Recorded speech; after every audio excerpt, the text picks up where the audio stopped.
Olá pessoal, sejam muito bem-vindos a mais um vídeo da Universidade da Química e hoje nós temos mais uma mega aula. Vou falar um pouco sobre o ciclo de Bohr-Haber.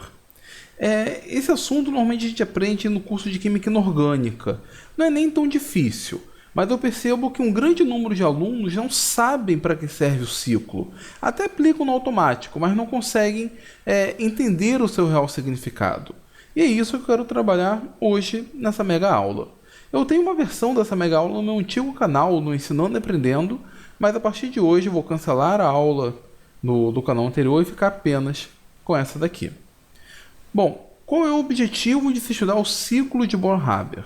É uma forma que nós temos, um artifício que nós temos para calcular algumas propriedades dos compostos iônicos, o valor energético de algumas transformações, principalmente a entalpia reticular. Nós não conseguimos determinar esse valor experimentalmente e para isso utilizamos o ciclo de Bohr-Haber. Por que a gente não consegue calcular experimentalmente esse valor? Porque esse processo é um processo que não dá para a gente reproduzir em laboratório. Por definição, a entalpia reticular é a energia associada a este processo. Quando eu tenho um determinado metal, cátion metálico no estado gasoso, o ânion no estado gasoso, então teria como se fosse um vapor de cátion isolado de um vapor de ânion. Não é possível nós termos um vapor de cátion isolado de vapor de ânion. Mas esse é um estado idealizado. Eu teria o vapor de cátion, o vapor do ânion, aproximo um do outro e formo um cristal aqui MnAm. Para que esse processo ocorra, envolve uma determinada variação energética. E aí, esse é um processo sempre exotérmico, porque eu estou formando uma ligação. E sempre que eu estiver formando uma ligação, eu estou caminhando para o mínimo de energia na curva de energia potencial. Então aqui, antes o cátion estava isolado, o ânion estava isolado, agora eu tenho a formação da ligação iônica, eu tenho, portanto, uma redução da energia do sistema. Quando eu defino o ΔH de rede como sendo esse processo, o ΔH de rede, cujo valor numérico é praticamente idêntico à energia de rede, sempre vai ser negativa, porque eu estou definindo como sendo esse processo. Alguns livros definem o ΔH de rede como sendo o contrário, como sendo energia associada à quebra do cristal para transformar no vapor de cátion no vapor de ânion. Nesse caso, o processo seria endotérmico e o ΔH seria positivo. Então, preste atenção na definição desse processo no livro que você estiver estudando. Ora, como eu disse, para calcular esse processo, para determinar esse processo experimentalmente, não tem como ser feito, porque não tem como reproduzir esse experimento. E aí nós temos vários modelos para, então, calcular o ΔH de rede, para calcular a energia de rede. Esse daí, portanto, é um modelo teórico. Eu tenho várias expressões, várias equações que tentam modelar esse processo. A mais famosa é a equação de Bohr-Landé, onde associa a energia de rede com a constante de Madelung, que é uma constante estrutural, parâmetros de repulsão, a carga e a distância interiônica. Essa é uma equação bem simples, eu tenho a dedução passo a passo lá no meu outro canal, lá no Ensinando e Aprendendo, e aqui nós temos uma equação que serve para um cristal, um sólido iônico, um sal, mas que esse cristal tem que obedecer estritamente o modelo iônico. Eu costumo dizer que ela só é válida para um composto iônico 100% iônico. Existe um composto que não é 100% iônico? Existem vários. Na verdade, não existe uma ligação 100% iônica. Existe ali uma distorção da nuvem eletrônica, existe um certo caráter covalente, devido à polarizabilidade ou poder polarizante dos íons envolvidos. Isso confere um caráter covalente à ligação, e quando tem um elevado caráter covalente, essa expressão não é válida. E aí, quando eu comparo o valor obtido por essa expressão e o valor experimental, são muito diferentes, o erro associado é muito grande. Isso porque nessa equação eu não tenho o fator covalente, não está explícito aqui. Agora, se por outro lado o composto iônico tem um caráter covalente baixo, aí essa equação é bem válida. Mas perceba que eu falei que não tem como calcular experimentalmente, eu estou falando também do valor experimental. Como assim? Na verdade, eu não consigo calcular a entalpia de rede diretamente, mas tenho como obter sim um valor experimental. um valor que depende de outros valores experimentais. E é aí que entra o ciclo de von Haber. E vamos ver como aplicar esse ciclo. Mas antes, deixa eu explicar como ele funciona. Imaginem a formação do fluoreto de lítio. Aqui o fluoreto de lítio está sendo formado não dos vapores, mas sim das substâncias elementares, lítio metálico e o flúor molecular.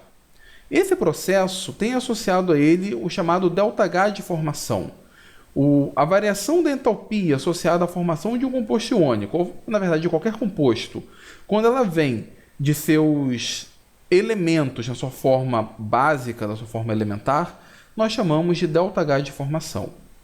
Esse ΔH de formação pode ser calculado direto, mas ele pode ser calculado também de uma maneira indireta, seguindo então o chamado ciclo de Bohr-Haber, que é uma homenagem ao Max Bohr e ao Fritz Haber, ambos cientistas alemães e ambos ganhadores do Prêmio Nobel. O Haber, por exemplo, ganhou o Prêmio Nobel pelo processo de produção da amônia. Bem questionável, diga-se de passagem, não pela validade da produção da amônia, mas por outras coisas que ele fez ao longo de sua vida. Mas isso deixa para uma outra história. Então, o ciclo de Bohr-Haber, ele baseia-se em propor um caminho alternativo para se calcular uma determinada função de estado. Eu vou dar um exemplo do dia a dia para ver se a gente compreende bem o funcionamento do ciclo. Imaginem um ponto A e um ponto E, duas cidades. A cidade A, vamos supor que seja o Rio de Janeiro, e a cidade E, Niterói. Para quem não conhece, Rio de Janeiro e Niterói são cidades vizinhas, e eu consigo chegar do Rio a Niterói pegando um simples ônibus. Seria um processo direto. Só que por algum motivo eu não quero pegar um ônibus, porque aí eu vou ter que atravessar a ponte Rio-Niterói, ela sempre está engarrafada, e talvez eu não queira perder tempo com isso, com engarrafamento. Então eu vou procurar um processo alternativo. Processo talvez maior, mas que seja mais viável, por algum motivo. Então esse processo alternativo envolve mais de uma etapa. Eu vou sair, por exemplo, da minha casa, que está o ponto A, e ir para o ponto B. Para isso eu vou pegar uma bicicleta, e aí quando chegar no ponto B eu vou pegar um metrô. O metrô eu vou soltar lá na estação da Carioca, que seria o ponto C. De lá eu vou pegar as barcas, vou até o ponto D, e das barcas eu vou caminhar até o ponto onde eu queria chegar, onde o ônibus iria me deixar. Então percebo que eu saí do ponto A e fui até o ponto E, não diretamente, mas passando por várias etapas. Então, para sair de A até E, eu posso seguir o caminho direto ou eu posso perfazer o contorno desse ciclo. Eu posso sair do ponto A e ir até o ponto B, do ponto B até o C, do C até o D, do D até o E, e aí seria o equivalente a chegar do A até o E. É como quando eu expresso uma equação química dessa forma, somando essas equações, eu posso cancelar quando algum elemento aparece do lado direito e do lado esquerdo. Então, o caminho maior de A até E, eu passo por B, C e D, mas eu posso simplesmente desprezá-los. Isso é válido apenas se eu estiver preocupado com o meu destino. Ou seja, eu quero sair do Rio e ir até Niterói. O meu objetivo é esse. Então eu posso seguir qual caminho eu quiser. Agora, se eu estiver preocupado com o tempo que leva, com o custo da passagem, com o meu cansaço físico, aí tem diferença entre os caminhos. E se eu estiver preocupado apenas com o ponto final e o ponto inicial, isso em termodinâmica nós chamamos de função de estado. E a entalpia, a entropia, a energia livre de Gibbs, a energia livre de Helmholtz, são todas funções de estado. Depende apenas do estado inicial e do estado final. Isso significa que eu posso calcular o ΔH de formação, indo diretamente do ponto A até o ponto E, ou percorrendo todo esse ciclo. E aí vamos descrever a expressão do ciclo para o fluoreto de lítio. Mas antes que vocês me perguntem onde entra o ΔH de rede aí, nós vamos ver daqui a um pouquinho. Então, vamos lá. Vamos imaginar que primeiro eu tenho o lítio sólido e moléculas de flúor no estado gasoso. Esse é o meu ponto inicial. Eu posso partir indo direto para o fluoreto de lítio ou posso passar por alguns outros processos. Eu posso passar, por exemplo, o lítio para o estado gasoso, e aí eu posso olhar uma tabela, o valor do ΔH de sublimação. O flúor, que está na forma de molécula de F2, eu tenho que transformar em flúor metálico. Então, para isso, eu tenho que quebrar a molécula de flúor. Eu tenho associado isso chamado ΔH de dissociação. Então, nota que agora eu já tenho o lítio e o flúor em estados atômicos. Tenho que passá-los para o estado iônico. Então, eu tenho que retirar um elétron do lítio, transformar no cátion lítio. Isso eu consigo, o valor desse processo eu consigo obter através de uma tabela de energia de ionização. E percebo que até esse ponto, todos os valores de energia foram valores positivos. Eu tive que fornecer energia no sistema para mudar o estado físico, para quebrar a ligação e para retirar um elétron. Agora eu vou ter que transformar o átomo de flúor num ânion fluoreto. Esse processo eu chamo de afinidade eletrônica, e a ele eu tenho associado o ΔH de ganho de elétrons. Para a maioria dos elementos, e para o flúor especificamente, esse processo é negativo, ou seja, a energia sai do sistema, é um processo exotérmico. E agora eu tenho o cátion lítio no estado gasoso, o fluoreto no estado gasoso, basta juntá-los e eu formo o fluoreto de lítio, o sal, o qual eu quero encontrar o valor do ΔH de formação. Esta última etapa, entretanto, corresponde à etapa do ΔH de rede. Então, o ΔH de rede entra no processo alternativo para determinarmos o valor do ΔH de formação. Nesse caso, a expressão seria: o ΔH de formação é igual ao ΔH de sublimação do lítio, mais a primeira energia de ionização, mais a energia de dissociação do flúor, mais o ΔH de ganho de elétrons. Tem um pequeno erro aqui, o meio não aparece aqui. Na verdade, esse meio ele aparece aqui. Por quê? O ΔH de dissociação, ou qualquer um desses valores, é expresso como sendo kJ por mol. Eu vou formar, no processo normal de dissociação, 2 mols de flúor, quando eu quebro uma molécula de F2. Mas eu não quero 2 mols de flúor, eu quero apenas 1 mol de flúor. Então, eu vou ter que multiplicar por meio para ter o valor associado à formação de 1 mol de flúor. É como se eu pegasse o valor de ΔH de dissociação e multiplicasse pelo coeficiente estequiométrico. Aqui eu errei, ele não aparece na frente no ΔH de ganho de elétrons. Bom, aí eu vou somar com o ΔH de ganho de elétrons, que vai ser um valor negativo, e o ΔH de rede, que é bem negativo. Então, com isso, eu achei uma expressão alternativa para o ΔH de formação. Acontece que, na maioria das vezes, o ΔH de formação ele é dado. Eu conheço o ΔH de formação. E aí, para achar o ΔH de rede, é simples. É só pegar o ΔH de rede, colocar ele isolado de um lado da expressão e jogar os valores de ΔH de todas as outras expressões para o outro lado. E notem, eu consegui então um ΔH de rede experimental. Não porque eu medi o processo, mas porque eu estou conseguindo o valor experimental através de outros valores experimentais. E isso só é válido porque o ΔH é uma função de estado. Na verdade, quando nós aplicamos a lei de Hess, nós estamos fazendo isso. A lei de Hess não é aquela que permite nós somarmos os valores de ΔH? Então, isso é possível porque o ΔH é uma função de estado. Na verdade, a lei de Hess, ou ciclo de Born-Haber, poderia ser aplicado para qualquer outra função de estado.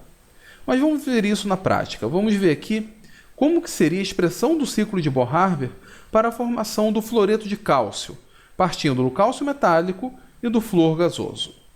Primeiro, a forma direta, eu tenho o ΔH de formação, mas eu não vou seguir o processo direto. Eu vou partir do cálcio do estado sólido e a primeira coisa é pegar o cálcio e passar para o estado gasoso. Por que eu passo para o estado gasoso? Porque os valores de energia de ionização são aplicados para o átomo isolado, para o átomo no estado gasoso. Então, por isso que eu tenho que passar aqui pelo processo de ΔH de sublimação. Ah, mas se fosse uma substância do estado líquido, aí seria o ΔH de vaporização, enfim, o ΔH de mudança de estado correspondente. Agora que eu tenho cálcio já na sua forma isolada, eu tenho que transformá-lo em cátion cálcio. Para transformar o cálcio gasoso em cálcio catiônico, cálcio 2+, eu tenho que passar por 2 processos de energia de ionização. A primeira para retirar o primeiro elétron, a segunda para retirar o segundo elétron. Pronto, o cálcio já está na forma apta para reagir. Agora eu tenho o F2 gasoso. Primeira coisa, eu vou ter que quebrar essa molécula de F2 e vou transformar em 2 mols de flúor atômico. Nota que na expressão eu preciso de 2 mols de flúor. Então aqui eu não vou precisar multiplicar pelo coeficiente estequiométrico. Eu posso aplicar direto o ΔH de dissociação. E agora eu vou ter que transformar o flúor, que já está no estado gasoso, em fluoreto. Eu preciso de 2 mols de fluoreto. Aí eu passo por 2 processos de ΔH de ganho de elétrons. Então, 2 vezes o ΔH de ganho de elétrons, porque cada átomo de flúor vai ter que ganhar um elétron. É diferente daqui. Aqui eu tenho um processo de energia de ionização, que é retirada de um elétron, mais outro processo de energia de ionização distinta. Aqui não, aqui o processo é o mesmo. Eu só multiplico por 2 porque acontecem com 2 mols de flúor. E por fim, eu vou utilizar a energia reticular, a energia de rede, que é a energia associada quando eu pego o vapor de cálcio, o vapor de fluoreto e formo o cristal. É esse último processo do ciclo que vai gerar o produto desejado, que é o fluoreto de cálcio. Agora, para determinar o ΔH de rede, a variação da entalpia reticular, basta, como eu disse, colocar a entalpia de rede de um lado e escrever de forma que ela fique em função de todos os outros valores das demais transformações. Agora é só olhar uma tabela e colocar o valor adequado. Bom, eu tenho essa tabela aqui. Vamos copiar então esses valores. Perceba que eu coloquei módulo para chamar a atenção dos valores que são endotérmicos para os valores exotérmicos, os valores positivos e negativos. A sublimação, a primeira energia de ionização, a segunda energia de ionização e a energia de dissociação, todos esses são valores positivos para o ΔH. O ΔH de ganho de elétrons, para alguns, é positivo, o primeiro ΔH, mas apenas para alguns. Para a grande maioria, incluindo o flúor, é negativo. E o ΔH de formação, que é associado à formação do composto, também é negativo na maioria das vezes. Se for positivo, o composto não é formado. E vamos pegar esses valores e vamos jogar nessa expressão. Então aqui eu tenho o ΔH de rede como sendo igual ΔH de formação menos 1220 menos ΔH de sublimação 199,8 mais primeira energia de ionização 589,8 mais segunda energia de ionização 1145,4 mais ΔH de dissociação 158,8. Agora, o ΔH de ganho de elétrons é negativo, então menos 2 vezes o valor do ΔH de ganho de elétrons, que nesse caso é 337. E aí basta fazer essa equação. Se eu não errei, o valor do ΔH de rede para esse processo é menos 2.639,8 kJ por mol. Esse é o valor do ΔH de rede. Perceba que é um valor bem elevado. É natural ser um valor bem elevado como esse, porque, primeiro, os valores padrão de ΔH de rede são muito elevados. A formação da ligação iônica estabiliza muito o sistema. E, além disso, ele tem que compensar todas as outras etapas que são positivas, todas as outras etapas que são desfavoráveis. Então, esses valores são elevados. Quando você tem um cátion com carga elevada e um ânion com carga elevada, esse valor é mais elevado ainda. No caso aqui, nós temos o cálcio com a carga 2+, e ele está bem coerente com o esperado. Outra vez, esse é o parâmetro experimental, o valor experimental. Aí inclui já efeitos de covalência, ou se ele for 100% iônico, exclui os efeitos de polarizabilidade do poder polarizante, mas ele não é medido diretamente. Ele é um valor experimental porque é obtido através de valores experimentais, mas ele é medido indiretamente. Se você já estudou um pouco de físico-química, você deve saber que não é o ΔH que determina se uma reação vai ocorrer ou não. Na verdade, o que determina é o ΔG, a energia livre de Gibbs. Lembra da expressão dela? Bom, vamos dar uma olhada aqui. Para um sistema, para um processo, na verdade, que esteja ocorrendo a temperatura constante, e apenas isso, o ΔG, a energia livre de Gibbs, é dado por ΔH menos TΔS. O que acontece é o seguinte: se o ΔG for negativo, o processo é favorável. O ΔG depende do ΔH e do ΔS. Em um processo de formação de um composto iônico, principalmente a partir do vapor de cátion e do vapor de ânion, é um processo onde o ΔS sempre vai ser desfavorável, o sistema vai ficar mais organizado.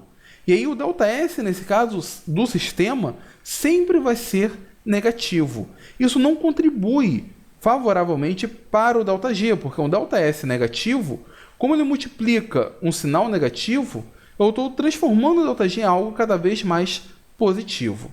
Mas isso serve para a formação de qualquer composto iônico. A entropia associada não é favorável. O que vai determinar então se ele vai ser formado ou não é o ΔH.